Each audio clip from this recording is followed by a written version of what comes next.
ఆఫీస్‌లో 1 వీక్ నుండి sports event అవుతుంది అని చెప్పాను కదా! సో, ఇంకా ఫైనల్లీ మా విమెన్స్ క్రికెట్ డే వచ్చేసింది. ముందు రోజు ప్రాక్టీస్ చేసామని చెప్పాను కదా! అదేం వర్కౌట్ అవ్వలేదు. ఆల్రెడీ నిన్న షార్ట్‌లో చెప్పాను కదా! మేము ఓడిపోయాము అని చెప్పి. బెస్ట్ పార్ట్ ఏంటంటే ఆఫీస్‌కెళ్ళగానే అక్కడి నుంచి వాళ్ళే క్యాబ్స్ ప్రొవైడ్ చేసి గర్ల్స్ అందరిని వాళ్ళే తీసుకొని వెళ్లారు. మేము యాక్చువల్లీ ప్లస్ పాయింట్ మాకు ఒక లెఫ్ట్ హ్యాండ్ బ్యాట్స్‌మెన్ ఉంది అని చెప్పి హ్యాపీగా ఫీల్ అయ్యాము. అక్కడికి వెళ్ళగానే 4 టీమ్స్ ఉండే అనమాట గర్ల్స్ అందరూ. ఇంకా మా టీమ్‌కే ఫస్ట్ బ్యాటింగ్ వచ్చింది. దానిలో వచ్చేసి మేము 32 స్కోర్ చేసాము. ఆపోజిట్ వాళ్ళు 33 చేయాలి కదా! నాకైతే బ్యాటింగ్ చేసే ఛాన్స్ రాలేదు.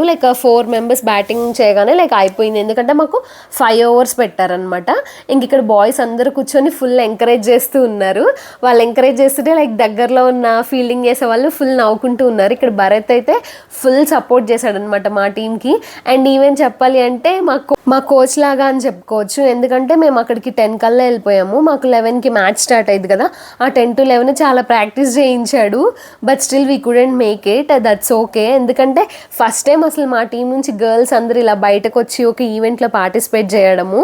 ఎందుకంటే మా ఆపోజిట్ టీమ్స్లో ఉండే గర్ల్స్ అందరూ అట్లీస్ట్ ఫన్ ఫ్రైడే అట్లా ఏమన్నా పెడితే వాళ్ళు పార్టిసిపేట్ చేస్తారు. మాకంటే ఏదో ఒక వర్క్ ఉండడమో ఆర్ఎల్స్ అబ్బాయి ఏం వెళ్తాంలే అన్నట్టుండే. ఇక్కడ మా కవిత చూసారా ఫుల్ పరిగెడుతుంది, ఫుల్ యాక్టివ్ అయిపోయింది అనమాట. కవిత ఒక ఓవర్ బౌలింగ్ చేసింది, నేను ఒక ఓవర్ బౌలింగ్ చేశాను. మా దానిలో వచ్చేసి ఓపెనింగ్కి దృశ్య అండ్ సమిత దిగారు. దాని తర్వాత మేఘా వచ్చిందనమాట. సమిత లెఫ్ట్ హ్యాండ్ అనమాట.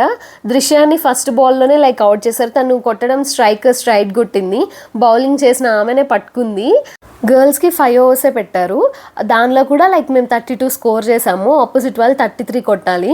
ఇన్ఫ్యాక్ట్ చెప్పాలంటే అప్పుడప్పుడు భయం వేసింది. ఎందుకంటే ఇంత పెద్ద గ్రౌండ్లో ఎప్పుడు ఆడలేదు. అండ్ మోర్ ఓవర్ అక్కడ బాయ్స్ అందరూ అరుస్తూ అంటే ఎంకరేజ్ చేస్తున్నారు. బట్ ఆ అరుపులకి భయం అనిపించింది. అండ్ నేను వేసిన బాల్స్లో 2 నేను వైడ్ కూడా వేసాను అనమాట. నా సైడ్ నుంచి కూడా మిస్టేక్ ఉంది. ఇంకా మాది అయిపోయాక లంచ్ పెట్టారు. ఇంకా లంచ్ చేసేసాక బాయ్స్ది ఫైనల్స్ ఉండే అనమాట.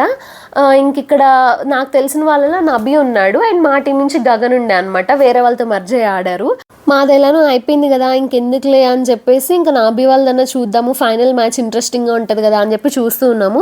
నబీ వాళ్ళు ఫీల్డింగ్, ఇంకా ఆపోజిట్ టీం వాళ్ళు బ్యాటింగ్ కదా. వాళ్ళు ఆడుతున్నప్పుడు చూస్తూ మాకు అర్థమయ్యాయి కొన్ని రూల్స్. ఓహో ఇట్లుంటుందా అని చెప్పి. సో చూస్తూ కూడా కొన్ని we can get to know అని అనిపించింది. ఇంక ఇది వీళ్ళు ఇక్కడ మ్యాచ్ జరుగుతూనే ఉంది. ఇంకా టైం అయిపోతుంది ఎందుకులే అని చెప్పి అరేంజ్ చేయమని చెప్పాము. సో దట్ ఆఫీస్కి వెళ్ళి మళ్ళీ అక్కడ నుంచి మేము మా ప్లేసెస్కి వెళ్ళాలి కదా అని చెప్పి ఇంక ఇక్కడ కూర్చొని వెయిట్ చేస్తూ ఉన్నాము అనమాట. మ్యాచ్ చూస్తూ ఉన్నాము. ఇంక ఇక్కడ ఒక ఫన్ ఏంటంటే అందరూ అక్కడ ఒక డాగ్ వచ్చేసి తింటుందన్నమాట. అందుకని చెప్పి అందరు డీవియేషన్ దాని వైపు డీవియేట్ అయ్యింది. ఇంక ఇక్కడ మా మేనేజర్స్ వాళ్ళందరూ ఉన్నారు. ఇంకా వాళ్ళ వెనకే కప్స్ అవన్నీ పెట్టించారనమాట అయిపోగానే విన్నర్స్కి ఇవ్వడానికి. ఇంకా అక్కడ పక్కనే పల్లెటూరు వాతావరణం, మొత్తం పొలాలు ఉన్నాయని చెప్పాను కదా.